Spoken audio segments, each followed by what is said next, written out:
In preview activity 5.2, we're given that the function a of x equals the integral from 1 to x of f of t dt, where f of t is given by 4 minus 2t.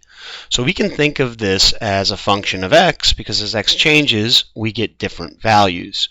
Part A, let's just go through the process here. Part A asks us to compute a of 1 and a of 2 exactly. So a of 1 would be the integral of 1 to 1 of 4 minus 2t dt.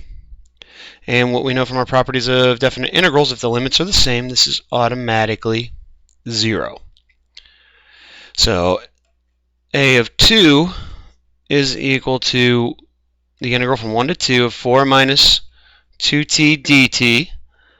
Now the antiderivative of 4 minus 2t is 4t minus t squared. And we're going from 1 to 2. Now putting those inputs in, 8 minus 4, so that's putting the 2 in for t, minus, now putting the 1 in, 4 minus 1. And this gives us a value of 1.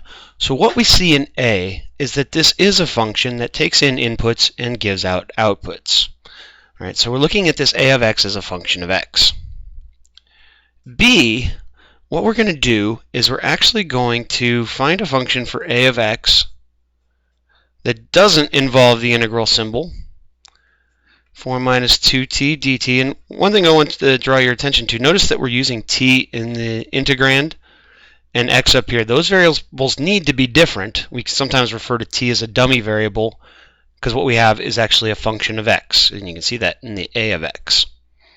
The dummy variable is just because we can't reuse x in here, it wouldn't make sense. So we're going to do the same thing. We're going to take the antiderivative, which we already know is 4t minus t squared, and our limits now are 1 to x. So now when I put x in, I'm going to get 4x minus x squared in the first part, and then 1 we've already done. We see we're going to get 4 minus 1.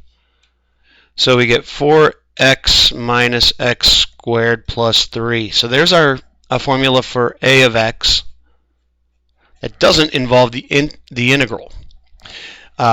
Takes in inputs, gives out outputs.